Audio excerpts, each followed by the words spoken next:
Please, order in the hall. Please, order in the hall.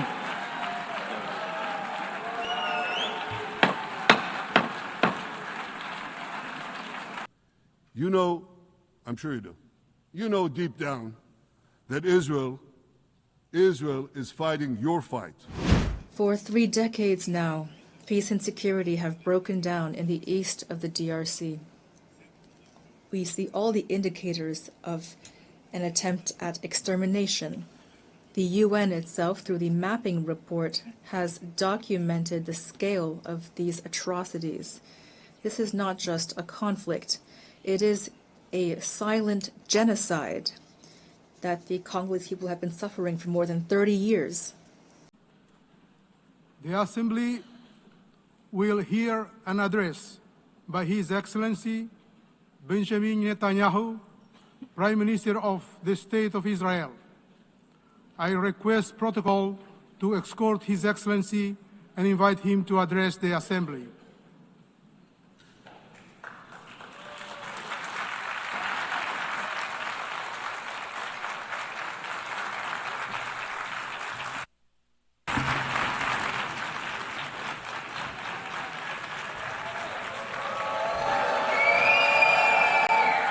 Please, order in the hall. Please, order in the hall.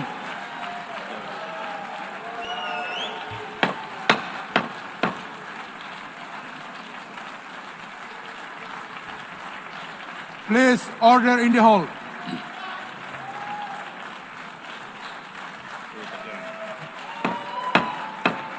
Please, order in the hall.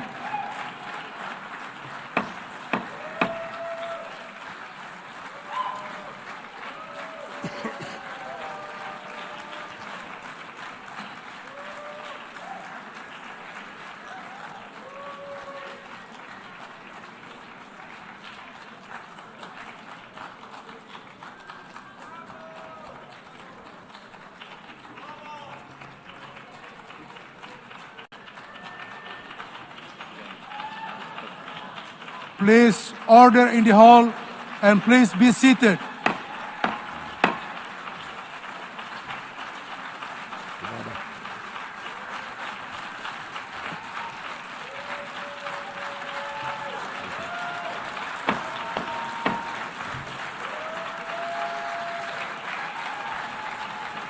Please order in the hall.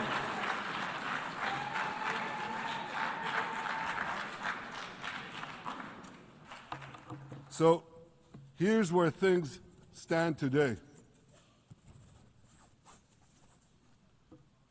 Half the Houthi leadership in Yemen, gone. Yahya Sinwar in Gaza, gone. Hassan Nasrallah in Lebanon, gone. The Assad regime in Syria, gone. Those militias in Iraq, well, they're still deterred. And their leaders, if they attack Israel, will also be gone. And for Iran's top military commanders and its top atomic bomb scientists, well, they're gone too.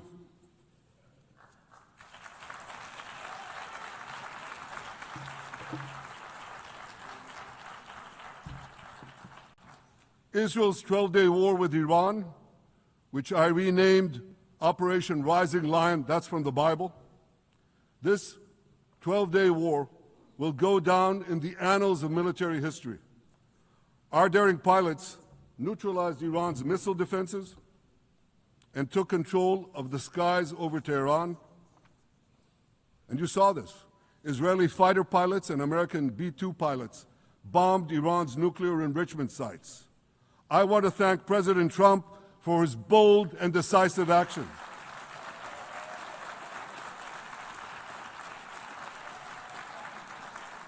President Trump and I promised to prevent Iran from developing nuclear weapons, and we delivered on that promise.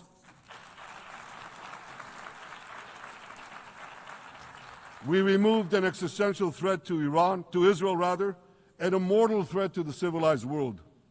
We lifted a dark cloud that could have claimed millions and millions of lives.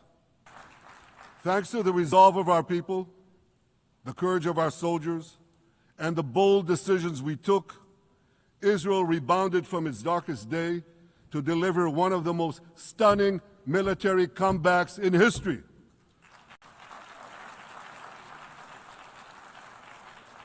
But we're not done yet. The final remnants of Hamas are holed up in Gaza City. They vow to repeat the atrocities of October 7th again and again and again, no matter how diminished their forces. That is why Israel must finish the job. That is why we want to do so as fast as possible.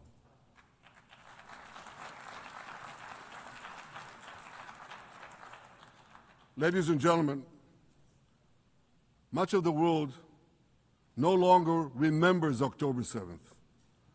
But we remember. Israel remembers October 7th. On October 7th, Hamas carried out the worst attack on Jews since the Holocaust. They slaughtered 1,200 innocent people, including over 40 Americans and foreign nationals from dozens of countries represented here. They beheaded men. They raped women. They burnt babies alive. They burnt babies alive in front of their parents. What monsters! And these monsters took more than 250 people hostage. And those included Holocaust survivors, grandmothers and their grandchildren. Who takes hostage grandmothers and grandchildren? Hamas does.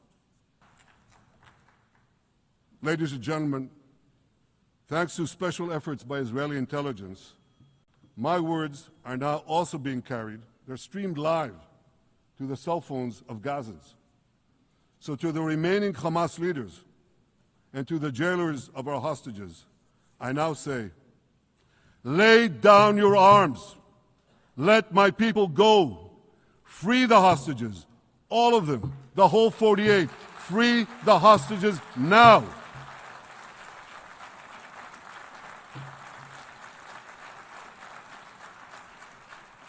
If Hamas agrees to our demands, the war could end right now. Gaza would be demilitarized, Israel would retain overriding security control, and a peaceful civilian authority would be established by Gazans and others committed to peace with Israel. And of course, you understand that the war in Gaza has affected every Israeli.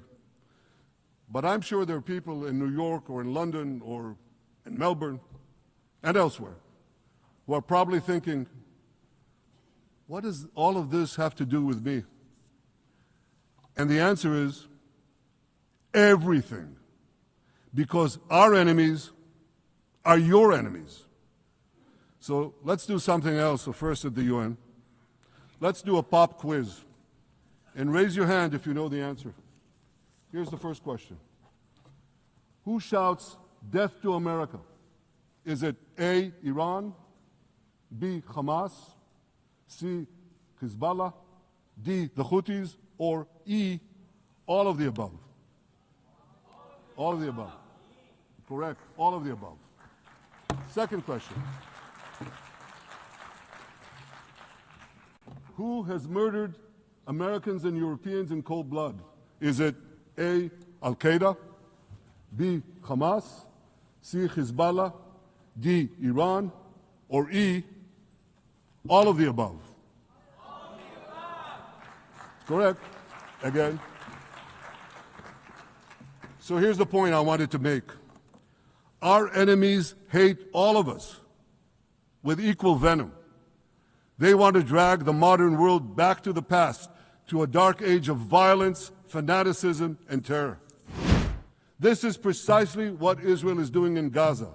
We're wiping out the terror regime of Hamas and ensuring that this savagery will never threaten Israel again. That's what we are doing. That's what any self-respecting government would do.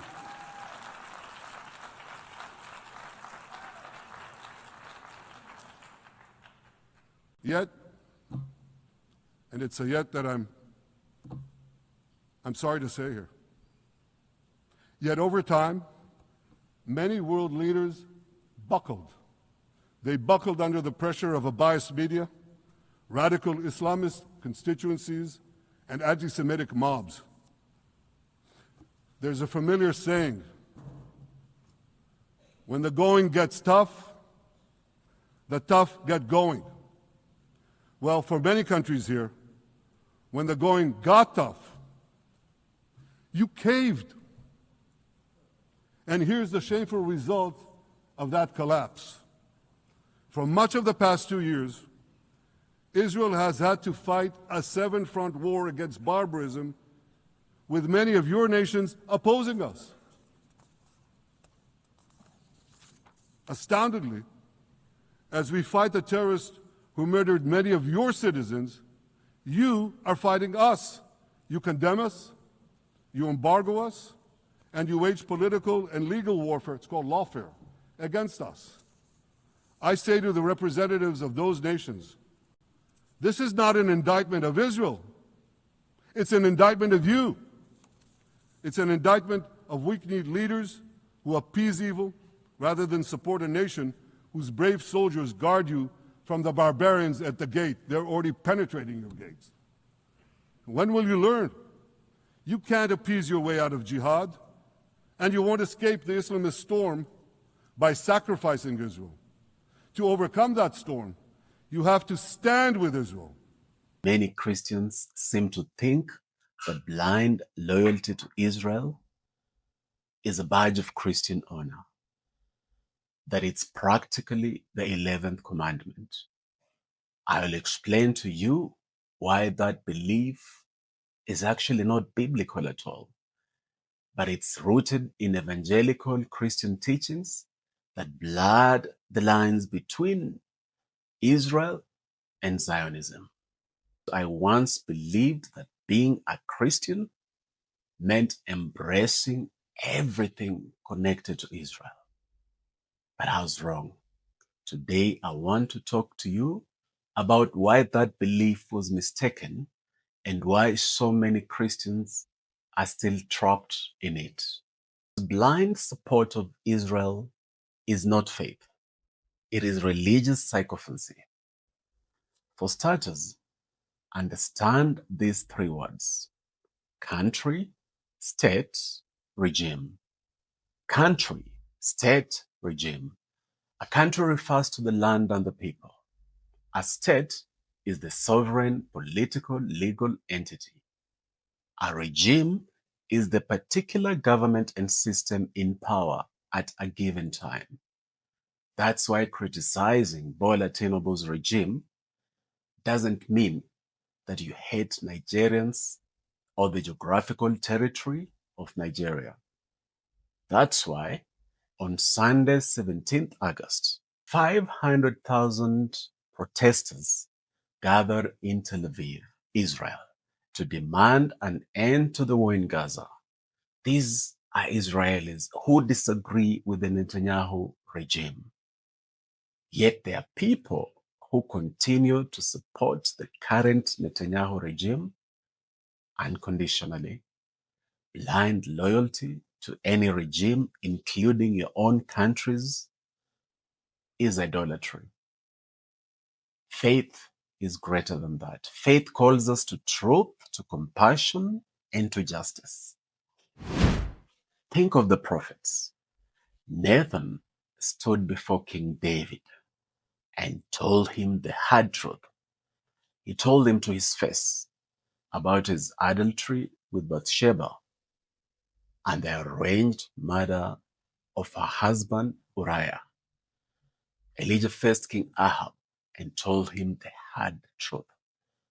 In 1 Kings 21:19, Elijah asks Ahab, "Have you murdered and also taken possession?"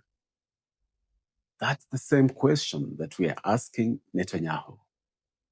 And it's right there in the Bible.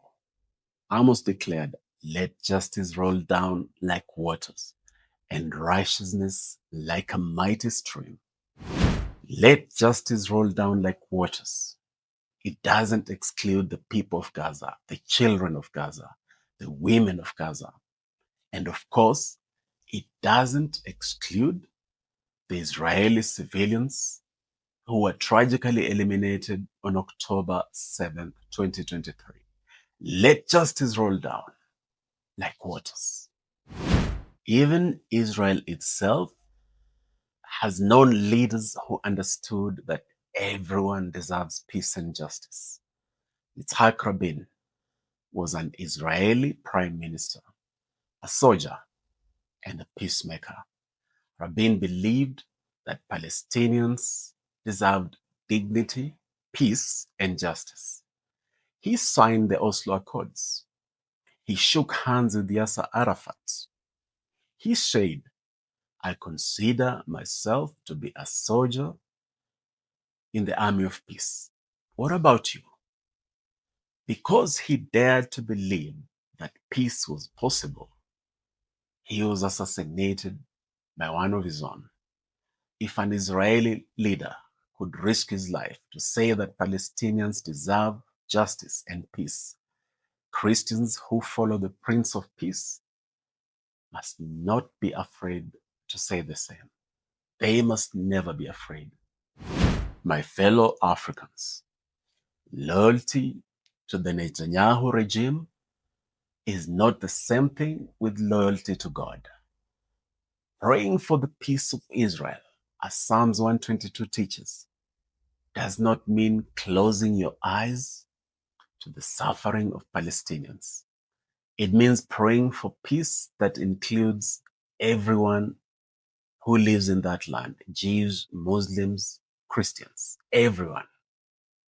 Peace that ignores one group's pain is not peace, it's injustice.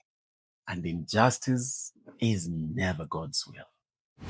If we truly want to honor God, then we must defend the oppressed, the vulnerable. We must speak the truth and pursue peace at all costs. In conclusion, we must also confront the violence and suffering across Africa with the same moral clarity. We as Africans must redouble, triple our efforts to seek peace and justice in Africa. From Congo to Sudan to the Sahel and beyond, we must be at the forefront of exposing these injustices because the world has normalized them and actively ignores them. My name is DJ Bokali, and Africa is my superpower. Let us keep awakening, uniting, and transforming Africa. And let us keep nurturing a faith that has moral clarity, not blind loyalty.